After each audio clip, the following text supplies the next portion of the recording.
Next, on the third National Pulses Seminar, is the Kabuli Chana panel. It will be moderated by the Managing Director, Rajat Agro, Mr. Rajat Sarda. The participants include Jonathan Grange, Partner, Sunstone Brokers; Matias Macera, Trading Manager, Desdelsur SA; and Mr. Jeff Van Pevenage, President and CEO, Columbia Grains. Hi, good evening, everyone. Welcome to the National Pulses Seminar hosted by the Indian Pulses and Grains Association, the 2021 edition. We are here to discuss the production and supply scenarios and the demand scenarios of the Kabuli Chana grown and produced and consumed in various parts of the world. I will first start with a short presentation about India, and later on I will introduce my co-panelists who are presenting various different other country scenarios, and will be presenting statistics from their respective production regions. Okay. Let me just start by introducing my co-panelists first. Okay. If I may interrupt, sir, you've mailed the presentation? Yes, I mailed it. Okay, so we'll take your presentation after the 3 are over. Yes, after the 3 are over. Okay, yes. sir. Okay. Please, sorry, please carry on, sir. First and foremost is Mr. Jeff Von Pevenage. He is the President and CEO of Columbia Grain. Mr. Jeff Von is the President and CEO of Columbia Grain International. He has been with Columbia Grain since 2016. Of the 31 years with Columbia Grain, Jeff has spent 23 years mastering the pulses trade for CGI. That's loads of experience that Jeff is bringing along to the panel across various verticals that he has worked with Columbia Grains. He's a graduate from Washington State University. He enjoys traveling outdoors, his family, and he's passionate about his company. So Jeff, on to you for the North American statistics, please. Sure. Let me grab a. Hello. Yep. I just wanted to get my screen going here. So the first, I'll start talking about the United States a little bit.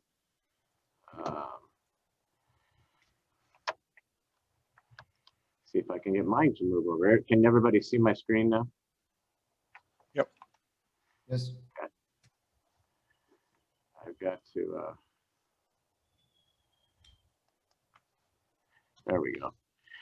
So looking at the United States, after about the last 4 years of having large stocks, we're finally starting to grind our way through the inventory in the United States. And looking at, I'm using stats numbers here to talk about where we're at, and they're using an ending stock of 16,000 metric tons as of kind of a July 31st number. We don't feel that number, we're going to get quite that tight, because the exports from the United States are trailing where they need to be at this point in time in order to reach that type of number, but we still are getting much tighter. The United States largest area of productions in Montana and North Dakota, and those are typically the Orion Frontier style chickpeas out there. And those growers have been letting more go.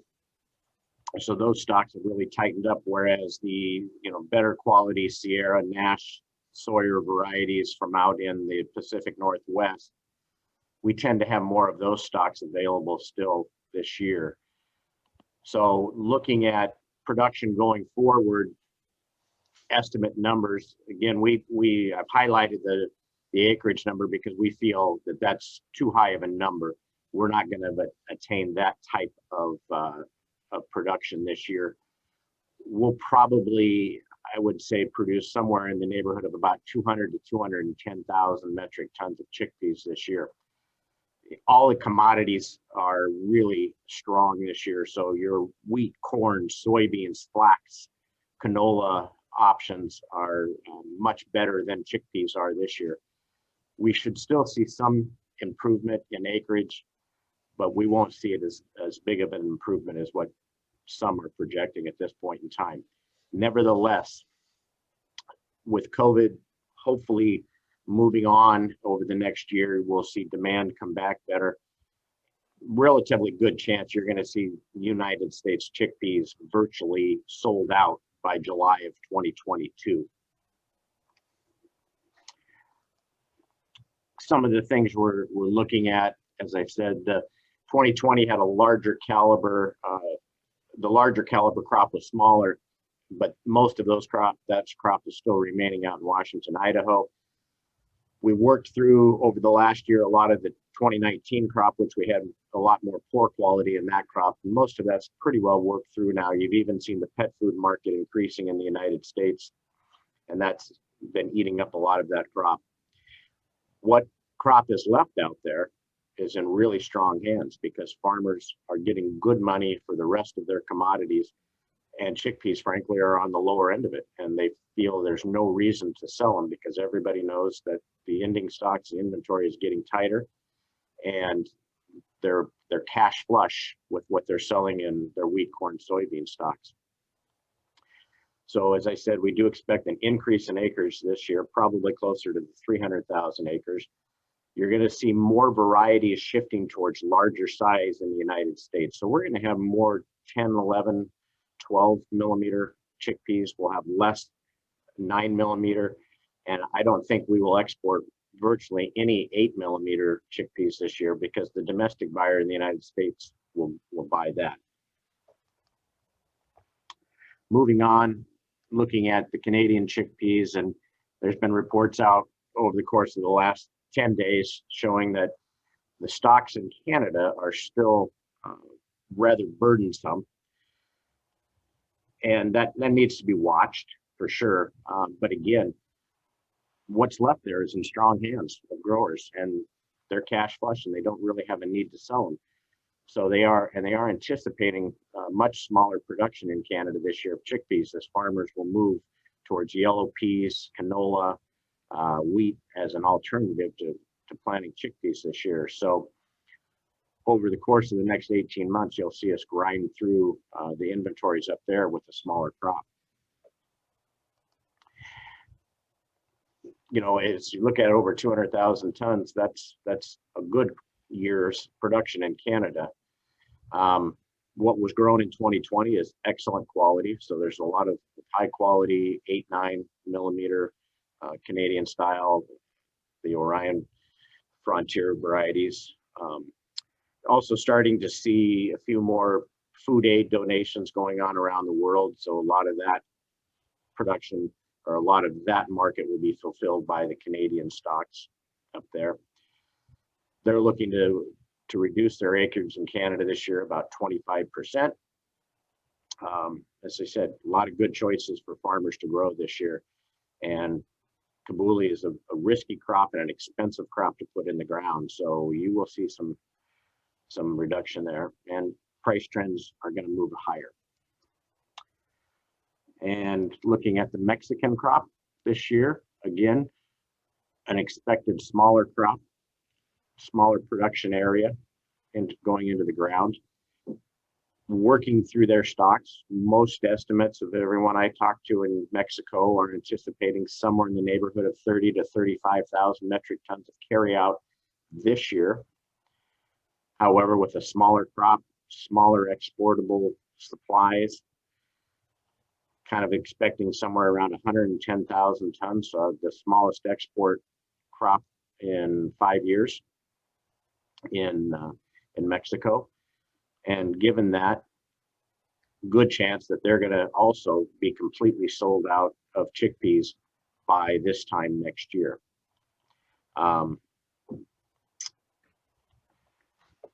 Market up there around Mexico now on the old crop 42, 44s that's been trading around 11.20. You're seeing estimates in Mexico ranging anywhere from 55,000 to 75,000 hectares. So I think it's generally accepted that the production down there is going to be somewhere around 65,000. Should be plenty of 10, 11, 12, and 12 plus millimeter. Most of the discussion in Mexico on new crop pricing is ranging from 1,135 a ton to 1,150 a metric ton. And again, expecting somewhere around 110 to 115,000 tons of exportable supply down there. And I think the kind of the big thing to look at is, given normal demand over the course of the next 12 months, other than Canada, North America is going to be virtually sold out of chickpeas.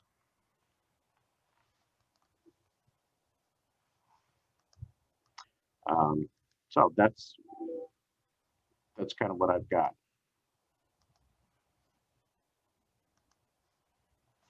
Thanks, Jeff. We're going to now move from North America to South America.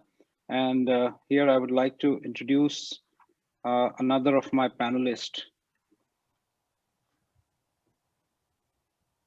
Thanks. Mr. Matias from Desdelsur. Okay, Matias is the trading manager at Desdelsur SA. He is graduated in marketing and advertisement at UCES.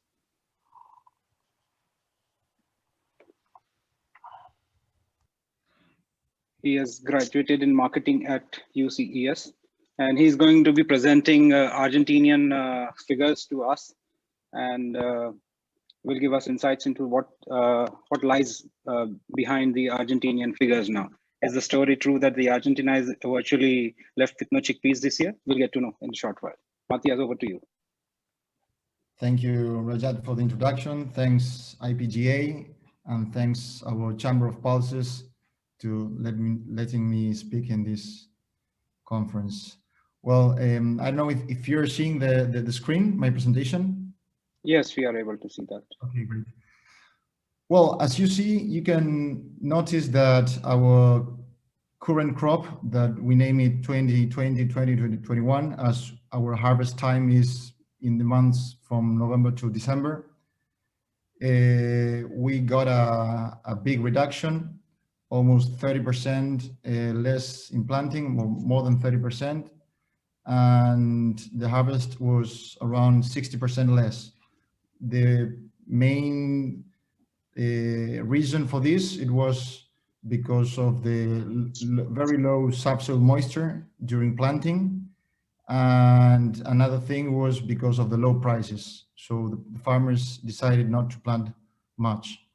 The crop developed with a little drought, so there were a lot of hectares that they were not being harvested.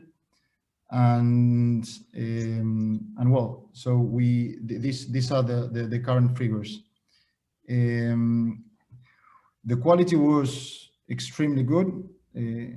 Usually when we have drought or no rains during harvest, this matches with good quality. And the calibers were not as big as usual, especially in the center area in Cordoba, where the 60% of the crop is usually being planted. Not this year, it was the other way around. We had more yields planted in the north area, mainly in Salta. So, well, regarding the market, what we are seeing, and in coincidence of what Jeff's figures can tell, we are seeing that a firm market. For the last 9 months, the demand was very low. We were only selling to our usual customers of top quality canners, and in Europe mainly, but Middle East and Africa was almost not demanding anything. And this last week, we are seeing that the demand came back again. And we are seeing, for example, Pakistan, that is a usual buyer from Argentina. They usually buy around the 35% of the crop. They came back again. As long as we know, their stocks are going low, and we are start booking some new containers. Another country that it was a surprise for us that came with some demand was Algeria. Algeria is not a usual buyer from Argentina, and they were looking for 9 mm. The 9 mm for Argentina is a little bit bigger in size than the American and Canadian, as we are using different sieves or methods of measure. So I think that that's attractive for them. So probably we will end in the next months with zero stock here. And with this market moving, I think that we will, everything will come out very soon.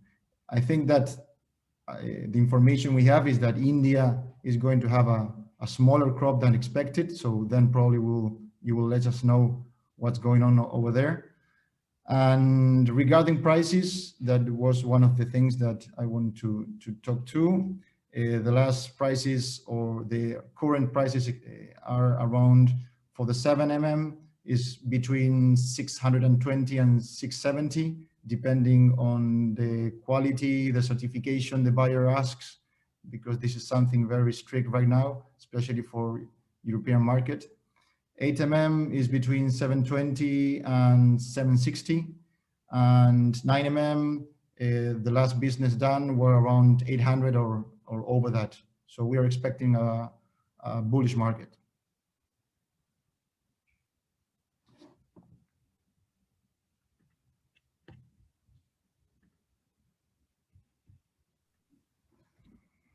Okay, thanks, Matias. Thanks for the information from Argentina. We are now moving on to the Black Sea market, and let me introduce Mr. Jonathan Grange.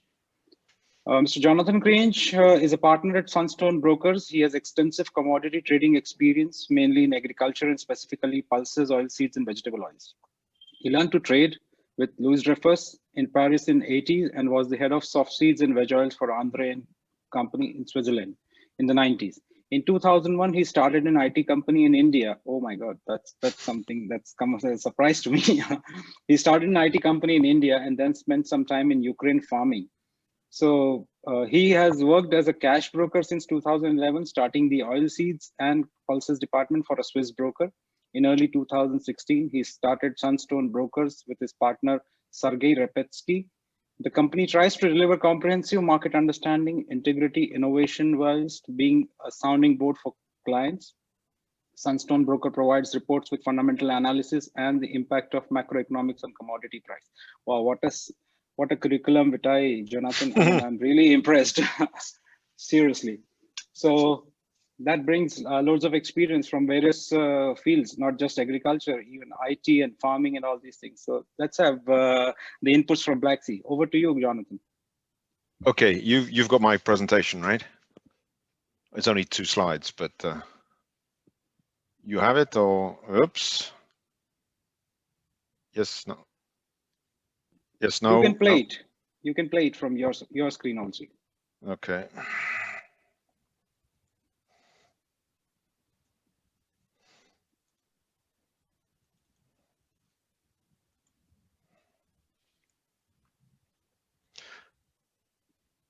Okay, we are able to see it now. Okay. It's a little bit slow. Okay, very quickly. Unfortunately, what I'm going to say about Russian, specifically Russian, because it's really Russia where 90% of the action is in terms of Kabuli chickpeas, is a little bit like my colleagues on the panel. We're in a little bit of a similar situation. At the end of 2020, the crop 2019-2020, we had a fairly significant carryout. And that was mainly used up this year to achieve fairly reasonable exports. By the end of December, we'd got up to 150,000 tons, and I think probably we'll get to the 230 that we put down for the rest of the year. The challenge is that we'll probably end up with a normal, I would say roughly normal carryout between 30 and 50,000 tons. We can argue a lot about what that means, but it's going to be relatively low. And then we have the challenge next year of what actually farmers are going to plant. And exactly as we mentioned in the US and Canada, the revenues for farmers in the Black Sea are extraordinary.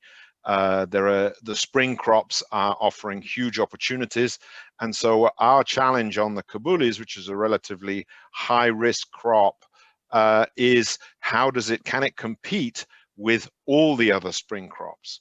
And so we can obviously talk about sunseeds. Today, sunseeds are $700 a ton. We can talk about soybeans, they're $560 a ton. The list is long, and so the choices for the farmer are extremely good. The second, the supplementary challenge for Russian farmers is that the yellow peas are relatively high priced. So when you look at the yield, we'll look at the second slide, but when you look at the yield spread and the price cost spread, actually yellow peas, even though they're $200 cheaper than chickpeas today, they're probably a better alternative in terms of risk and in terms of total revenue, assuming you get to trend yield. So I think next year, even though I put a nominal 10% because prices are reasonably good, I'm not at all confident that that will actually happen. So there is a very serious risk in our view that in Russian chickpeas, the area is unchanged, maybe even lower from a risk point of view. So we're going to have the same problem as everywhere else, is that potentially the export availability is no more than 200,000 tons, and it could be significantly lower. So that is, I would say, that is the challenge confronting the world market, is that let's call it, Russia was usually a reasonably reliable, let's call it, volume supplier of small Kabuli chickpeas, and I think this year we will, next season we run the risk of having a significantly at risk or even lower crop. And just to say, on my just a few comments about what we see in Kabulis in Russia, they're relatively low cost compared to a lot of the oil seeds or corn, which are the other spring crops, but they still come out at $265 a ton ex farm, roughly with trend yields. That's what the trend yield is, 1.2 to 1.4. They're very well weather sensitive, as we all know, but specifically in Russia, it's the harvest that's the challenge. And we get regularly issues of rain, which gives bleaching. And then if harvesting is a problem, we have this famous variety of Russian Kabuli, which is called muddy. And so that is one of the problems. And again, why farm, and of course, in the Black Sea, they are harvested relatively late, unlike yellow peas, which come in July.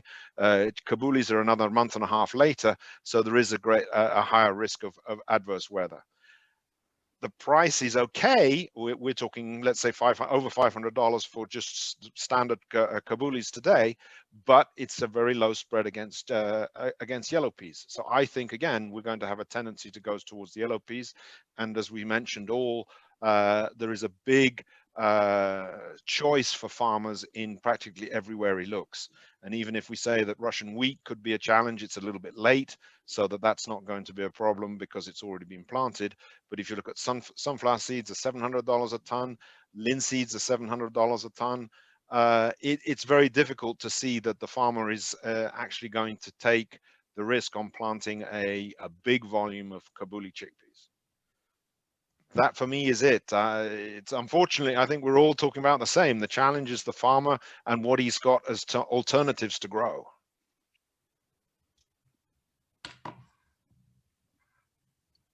Okay, thanks, Jonathan. I think Rajatji, if I may interrupt for a minute, please allow me Sure. to introduce you to the audiences. Yes, thank you. Thank you so much.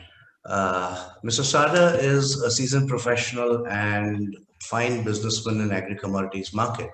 He joined the family business in 2004 after completing his mechanical engineering and MBA with specialization in marketing and finance.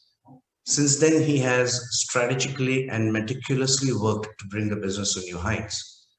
Rajat Agro Commodities is reckoned today as a trusted international brand in the pulses industry and is one of the largest exporters of chickpeas, rice, and oilseeds from India. Mr. Sarda has been a keynote speaker at various reputed forums like IPGA's Pulses Conclave, as well as the Global Pulses Confederation, particularly on the Indian scenario of the chickpeas market. Mr. Sarda, thank you for being here with us today and moderating this panel. Over to you, sir. Thanks, Pradeep. The pleasure is mine. Can we have the presentation now? And after this presentation, we can move on to some questions that are popping on my screen from the audience. And panelists, please be ready. Can we have the presentation? Thank you very much. So we are here, Kabuli Chickpeas, panel discussion, National Pulses Seminar 2021. Can we have the next slide, please?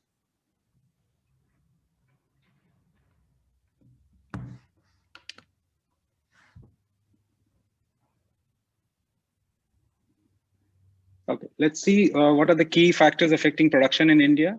The overall prices of the chickpeas, as we understood from all other origins, farmers are getting low prices for the chickpeas. Therefore, there has been a significant drop in the acreage planted this year. Now, the farmers alternatively are producing either desi chickpeas or wheat, and both these crops are supported by government. The government is buying both these crops at minimum support prices from the farmers. So farmers are more motivated to switch over to these commodities rather than plant Kabuli chickpeas, which is considered a rather risky crop, very sensitive to weather conditions, and the yields are also considerably low as compared to both these crops. Now, area under the cultivation in the southwestern MP, area under the cultivation in southwestern MP has gone down, which this was the area which was significantly improving the quality and yields and the acreage of the Indian chickpeas. But last 2 years, this area is consistently going down the acreage planted because the farmers are switching to wheat and desi chickpeas. The traditional area, which has been planting Kabuli chickpeas for last 20 years or so, which is the western region of MP, has dropped to an all-time low, and this year we may not see more than 15,000-20,000 or at max 25,000 tons of chickpeas coming out of this area. The rainfall this year, the weather has been really very tricky.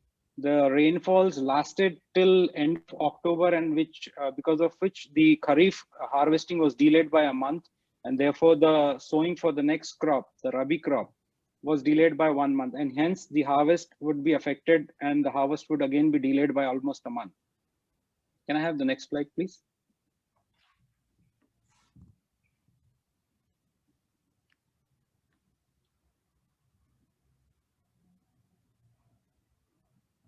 Okay, so delayed sowing will result in issues related to yield and size. One thing that I've come to understand of all these years, that whenever any crop is delayed by a month or month and a half, there are issues related to moisture. There are issues related to the size of the crop that is going to come out, and there are always issues related to the yield that is going to come out. Now, there are alternate regions where this crop is also sown, which is Maharashtra and Andhra Pradesh, and sowing in these areas has also gone considerably low because of majorly because of the prices that the farmers is getting. Next slide, please.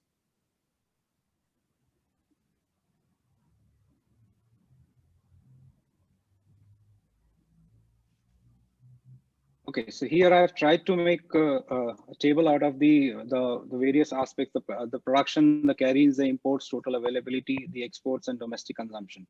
Let us look at the 2020 figures. Okay, the production dropped significantly at 275,000 tons. The carry-ins were pretty good, 100,000 tons.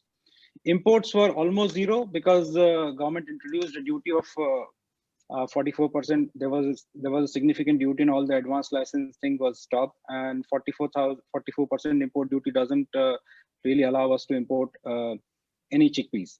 Now the total availability was 375,000 tons, out of which 85 to 90,000 tons was exported out of India.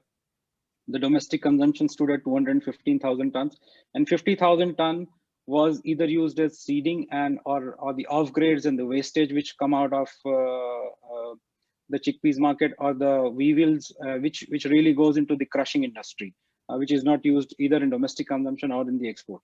This year, the crop is estimated to be 225,000 tons. I know it's a pretty low figure, but this is what I have been able to collect from all the sources that I've been talking to for the past 15-20 days, be it farmers, be it traders, be it the brokers in the industry. And most of the people actually believe that the crop is going to be very, very less. I think this is probably the lowest crop that we've seen in a decade or so. The carry-ins are again very low because even now we are consistently shipping chickpeas out of India to major consumption destinations because there is significant demand coming in now also. So the total availability is estimated at 250,000 tons. Now, depending on this availability and whatever the price international market has to offer, we are going to see what exports we can make and what domestic consumption is going to be there. Definitely domestic consumption, we don't have any other alternatives, but if the prices might go high go pretty high, there might be a room for India to import chickpeas for its domestic consumption, especially the smaller calibers like 7 mm and 8 mm and 6 mm, which are 7 mm to 9 mm, which are generally going into the domestic consumption. Can we get the next slide, please? Now we need to see what are the factors that are going to affect the prices going forward. One, we've already discussed sowing is delayed by 1 month, which may affect yield and quality. So there's going to be a definite effect on yield and quality, which we'll only be able to know once the harvest starts to happen and once we actually get to know what yield is coming from the fields. The acreage cultivation has been lowest in a decade. I've already talked about this because the farmers have not seen good prices for Kabuli chickpeas for consistently for last 2 to 3 years. Therefore, the farmers have been really demotivated, and alternatively, they are getting better remuneration on planting desi chickpeas and wheat, and those two crops are supported by government. The government is buying those two crops at minimum support prices. So therefore, acreage for Kabuli chickpeas has gone down significantly this time. Ramadans are early this year in April. Thus, there is too much pressure on early. There will be too much pressure on early arrivals and early shipments. So normally, whenever the new crop arrivals start, whenever the new crop starts to come into the market in India, we generally see a pressure on the prices because the arrivals increase, and when the arrivals peak out in the month of March or so, we generally see the lowest prices coming into the market. That's when the stockists come in and stock the cargo. But this year, there will be too much pressure for early shipments because the Ramadans are early. Carryover from the previous crop is also very less, and it is continuously being shipped right now, as most of the destinations, they don't expect to be able to receive new crop before Ramadan. Definitely, since the crop is delayed in India, we will not be able to ship anything in February and only very little quantity in first half March and maybe second half March. So anything that is shipped in March will be reaching there and will be reaching the destinations in April. So it will already be the Ramadan month. And for Ramadan sales, they need to have the product in around March time. Now, destination countries also have very negligible stock, so they are consistently and continuously buying from India as well as Mexico. Can we have the next slide, please? Now, freight rates, another important thing, which is freight rates, it has increased exponentially to all the destinations. Therefore, the CFR levels have already gone up very much. I personally see that the normal destinations where we were shipping the cargo, for instance, India ships most of its cargo to Algeria and Turkey. So Algeria, we used to receive a freight of around $900 to $1,000. It has gone up to $2,000 to $2,100 per container. So that is again another reason for the prices to increase. Now, post-COVID recovery to boost demand as restaurants open up and the social gathering starts happening. As we see that the COVID is now slowly going down in most of the countries, and the vaccines have started coming up and the vaccination drives are in the full swing. So going forward into this year, probably 2 or 3 months down the line, we may see that most of the social gathering starts to happen and the restaurants and all these open up. Chickpeas is an item which is normally mostly consumed in the restaurants and the social gatherings. So we may see a further boost in demand when these things open up. That's all from India. Thank you, guys. Let's have some questions if we have.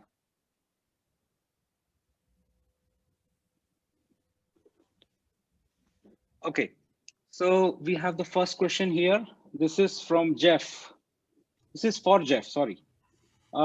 Jeff, USA and Canada have been producing Kabuli since several years. What is the reason that they are unable to produce 12 millimeter? Varietal choice is what is the biggest thing, is that over the years we've been, if you grow the Orion frontiers in the northern plains, Montana, North Dakota area, those are an 8-9 millimeter type of variety.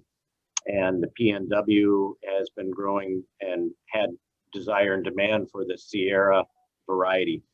You are seeing another variety now called Nash, which is very similar looking to Sierra, but is producing more 10 and 11 millimeter chickpeas. But for one, farmers don't like them because they're harder to seed, harder to get through their equipment, the way they seed them. And with the hills that you grow on in the Palouse, you have to have some pretty solid and hardy varieties. But this year we've seen some 42, 44s and 44, 46 coming out of US. What varieties? There's some, but it's very little. People are primarily sizing their way through the crop, but the majority, if you look out in the PNW this year, about 60% of the crop was 9mm, and you might get 5 or 10% of larger size out of that after you size your way all the way through it.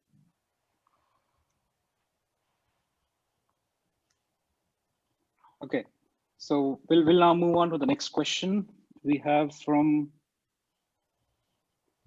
You know, I think another, and just to add on to that, the domestic consumption in the United States, they want, it's for the hummus industry, and they want the smaller, cheaper. And that's why I say we won't export very much 8mm this year, because a lot of it will go to domestic consumption. And the canning industry, frankly, wants 8mm as well. Okay. Okay. So next question is 2021 total usage numbers are not matching to total exports, domestic and seeds. But this is for which origin they are asking. I don't think the question is clear enough. Now, can we, another question is from Leili Fala. Can we have more description regarding the increase of price in Canada, please? Well, for one, the increase in Canada is coming because farmers are holding very tight to what the inventories that are out there, because they're kind of cash rich, you could say today. They're selling canola at close to record prices. Flax prices are close to record prices. Wheat prices have all moved up over the last 4 months. So as you look at your Kabuli crop in your bins, it's the least returning crop you've got. So why sell it?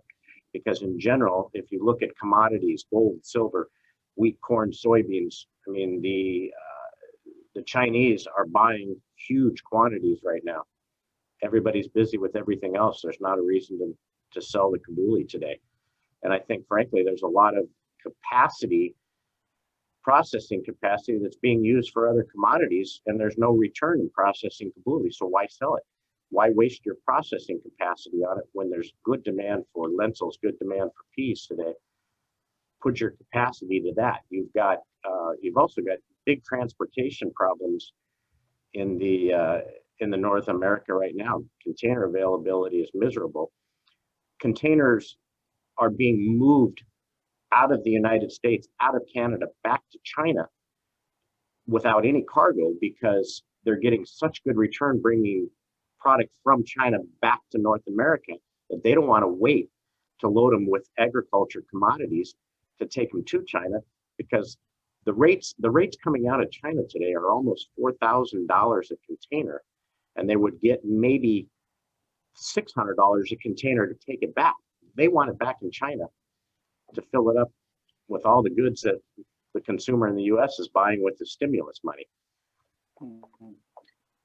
Okay, thanks, Jeff. One question from Matias. Matias, any sowing intentions from the farmers on the new crop? Well, we are far away for new crop. New crop will be planted in May and June. Matias, are you able to hear me? Yes. Yes, I can hear you. Can you hear me? Hello? We can hear you, Matias. Okay, I was telling that we are far away for the new planting season. It's in between May and June.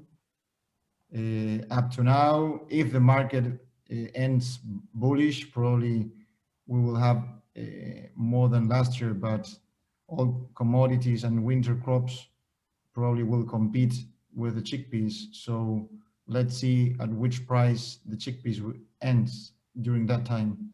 So we don't know which subsoil moisture we will have. Mostly is planted for under weather, subject to weather conditions. So, and if the wheat is in high levels, probably not much chickpeas will be planted. We'll see. Okay, thank you very much. Now there's a question from Animesh Deb, He's asked me, what is the price outlook for Indian crop? Animesh, we are certainly seeing a bullish scenario across the world for the Kabuli chickpeas crop, which is just about to come out in India as well as Mexico. Both these countries are predominantly growing the larger caliber 10, 11, 12 millimeters of chickpeas, and it is being consumed worldwide. And this year, both these origins have much lesser crop than the last year. Also, the carry-ins are very less, and therefore we are expecting that the prices would be firm in coming days and coming months. Another question is from Mr. Lalit Pant, a question for me. Okay, how much would you say the consumption number would be for 2021? Mr. Pant, it's really difficult to predict the consumption number for India at this moment because as you know, supply and demand, the demand is always price conscious, and if the price increase, the demand is certainly going to be curbed. So depending upon how quickly the price of chickpeas increase in India, that will suppress the demand as well. And as I earlier mentioned that, if the prices go up too high, then there is always a room for smaller calibers from Turkey, from Argentina, from USA, Canada to pour into India. Okay, the price increase would suffice for the import duty. Another question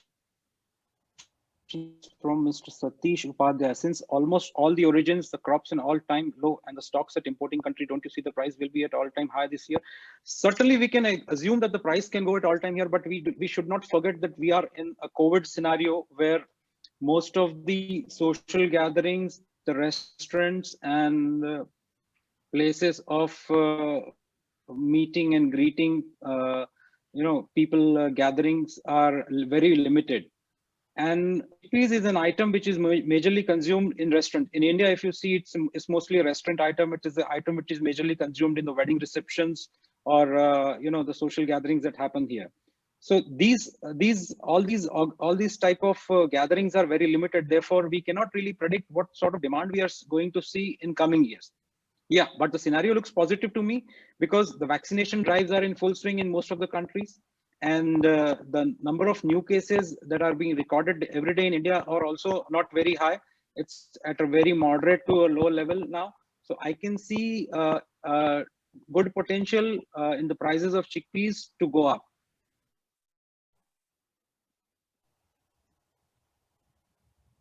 Okay, the question from Ankur Garg, how are you seeing future of Kabuli after dietary guidelines in USA, and can it be used in plant-based protein isolate making in future? I think this is for you, Jeff. Yeah, we're seeing demand in the use of chickpea flour. We're seeing it in terms of protein isolate as well. And you in general just see people trying to eat healthier and eating more Kabuli chickpea in the United States, as well as other pulses too. So the demand continues. The trend is higher in the United States for sure. If you kind of look, we import almost as much as we export, so we're almost in neutral. And again, that's because a lot of the U.S. consumption is of the smaller caliber, which is Canadian.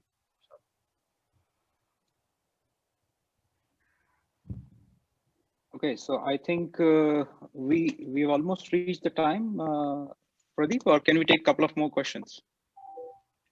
We can take a couple of more, sir. We can take a couple of more. Just two more. Yes, two more. Okay. So one is from Hiren Mehta. Okay, so he's asking, can we have a round of getting price outlook with a range of 50 USD for each origin in next few months?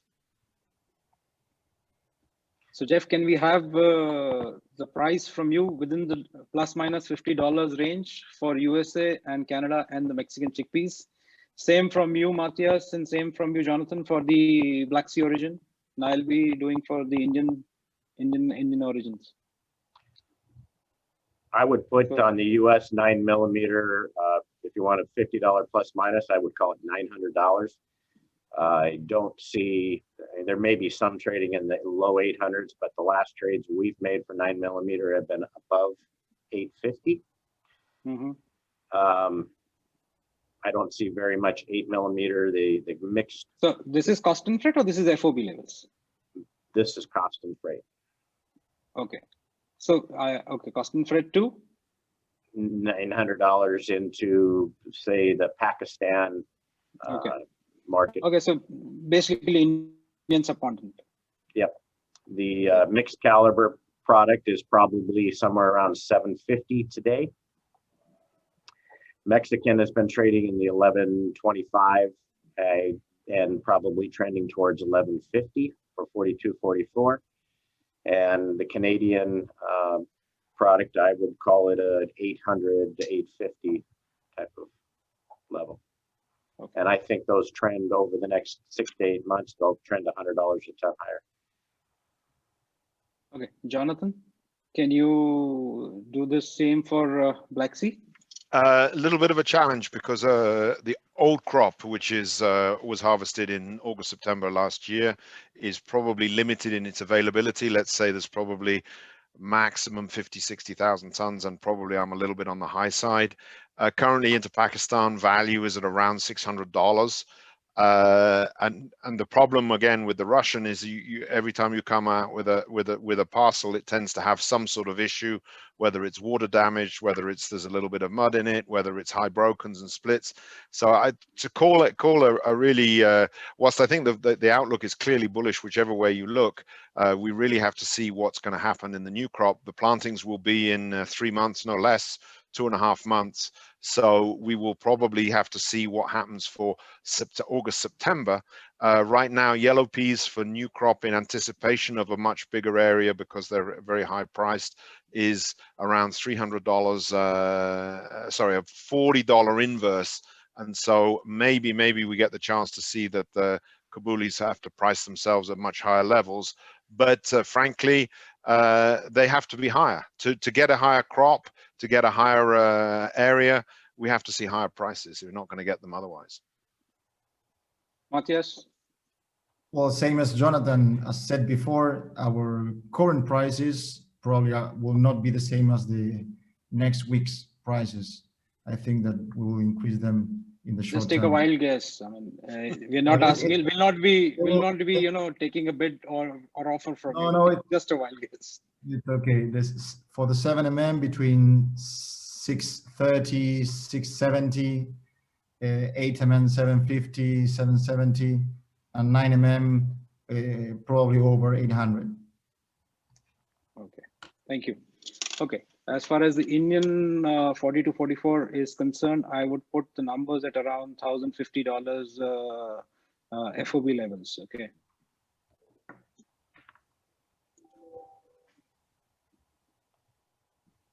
Okay. So we can take another question. Is from Simran Singh. Are we expecting similar situation as 2016-17 crop? The price for India 40 to 44 went up to USD $2,000 and above. Well, that's a difficult question to comment, but I would say we can see that. Okay, I'm not sure we will see that, but yeah, we can see that because the production numbers from all over the world are coming in very low. And if we have a decent enough consumption to support the current production levels, then we might end up seeing fancy numbers this year for the chickpeas crop. Okay, thank you everyone. I would like to personally thank all my panelists for participating, for taking out time and effort and putting in so much effort to get so much of data from their origins and compiling it in a much better way for people to understand and make the most out of this session of Kabuli chickpeas.